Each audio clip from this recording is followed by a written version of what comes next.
all of these connected religions, including, Christianity, Catholicism, Islam, Judaism, it says directly in the text that if a man cannot look away, or if he must react to a woman and how she is dressed, that he should gouge out his eyes. It also says that women are to dress modestly. It does. And that women are to acquiesce to men and dress modestly as they acquiesce to men. But is modestly maybe... that can be subjective, right? There's no definition for what modest is. Because there's specific instructions, like covering your head at church, not wearing men's clothing. There's all sorts of different actual, especially in Islam. Islam is very much hyper-specific on dress codes, but so is Christianity. And for instance, Orthodox Christianity has roughly 2,000 years of dress code enforcement when it comes to church and how people are supposed to dress, not dress, and what the standard for modesty is. It's set down from an ecclesiastical authority. But do we have photos? It's not like these things are unclear, right? Do we have photos, or is it just kind of descriptions, though? Like, it is to a certain extent. No, it's descriptive. Like, your dress must cover X, and you must have a head covering when you're doing X thing. And it's very, very, very specific. It's not something which is... I understand what you're saying. You're saying this can be subjective, so this could be up to what does modest mean? My version of modesty, your version of modesty are going to be two different things. That argument would work, I think, in this case, except for the fact that we have such very clear descriptors. So in this case, we just have very clear descriptors inside of these religions, what modesty is and what the ethical foundations for that are and why it's done. But what about translated texts? Because the Bible wasn't written in English. The Bible is one of the most hyper-specifically translated texts in human history. It's been gone over by every scholar on planet Earth multiple times. We know exactly what it says, why it says it. We know going all the way back to the original Council of Nicaea, and before that, exactly what the intents were, because they wrote them down. We have thousands of religious scholars who all agree on what these texts say. This is not... There isn't any other text on planet Earth which has been more well-studied and researched than biblical text. Nothing. Well, it is well-studied and it is researched, but there's still plenty of people who have conflicting opinions about it. Well, here's the thing. There's a reason for this. You are correct. There is a reason why there are conflicting opinions, but this comes from the Protestant Reformation.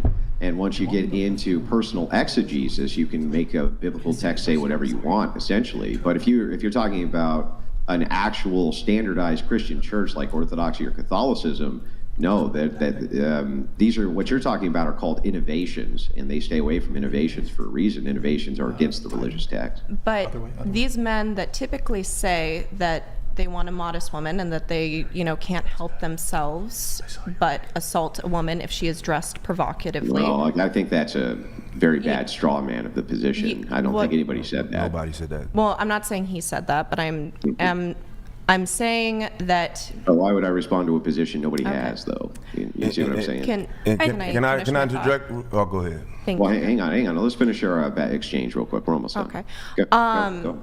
All I was saying is that if we're talking about those men, it also says in those texts that you shouldn't mix different textiles. It says that there's so many different rules, but we're only following some of them. These clarifications are made via Pentecost, the New Covenant. There's descriptors for exactly why these rules are in place and not in place. And these have been endlessly gone over 2,000 years of debate within the church, multiple councils which have ruled on them. This is definitely not up for interpretation as to whether or not you can mix cloths. I mean, that's been done away with since since time for God. Yes, but if we're talking about clothes that should be worn, that have been said that this is how a woman should dress, this is how a man should dress, and all of these different rules that we have, and more religious men are kind of saying, well, I'm not going to treat her well or whatever it is because of how she's dressed, or maybe that's provocative to me. What are they dressed like? How are they living their life by that same religious text? Is it hypocritical, or are they living exactly how it says? Well, yeah, I think that they're not supposed to dress promiscuously either. Men aren't. Exactly. But when you're talking about male dress codes, I mean, for the most part, to be perfectly honest and frank with you, only in the Western world do you see this phenomenon at all, for the most part. And it has to do a lot with women's liberation. But men very much don't really dress provocatively. I mean, they mostly walk around completely covered head to toe. Most men do this. The men in that room are dressed covered head to toe. All of them, right? I am too, and I'm comfortable in my own basement, and I'm still covered head to toe. And one of the reasons for that is it's a matter of respect, right? So men also show each other respect this way. And also, if you want to see what a respectable man looks like, generally speaking, they're not out with their flip-flops on, looking terrible, this type of thing. That's not something which we respect very much. So ultimately, I think that I think that that's a really not a great point if you're looking at men and saying, well, what about the standard for men's dress? I just don't see this sea of men dressing provocatively anywhere.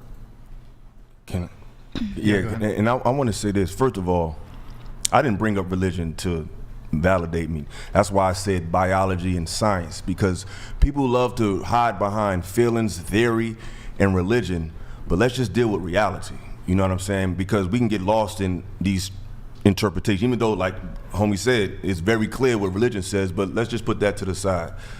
We have to stop speaking from these privileged positions, because everybody doesn't have the life you have that can insulate you from these weird people. You may have that life where you have a career, where you have a man, where you can do what you want to do and you don't have to deal with the ramifications of what you may or may not wear. But every woman in the world doesn't have that privilege. So there's women that are following the Kim Kardashians and are following this, and they're in poverty, or they're in a neighborhood where it's not protected, or they don't have a man in their life and they think they can just, well, we heard what she said, and they go outside and get their head knocked off because they just want to prove a point.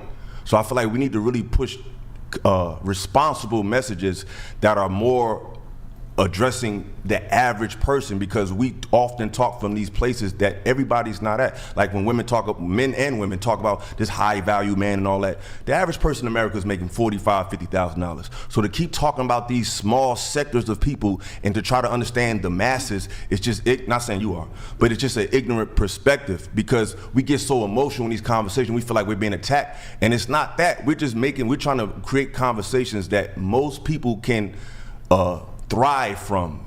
And I think it's just positive to tell most women, protect yourself, because you may not have the father figure, you may not have the income where you can pay for this or pay for that, to insulate yourself from these weird people. So the only thing you really have is yourself and how you carry yourself. And if you do meet somebody who's happen to go against that and do something, you'll be more protected, because they'll be like, hey, why are you doing this to this nice young lady who doesn't bother anybody, who doesn't dress crazy? But if you're out here on your own talking crazy and dressing crazy, who's gonna believe you? So I feel like we need to push a message that's more encompassing to the average man and woman.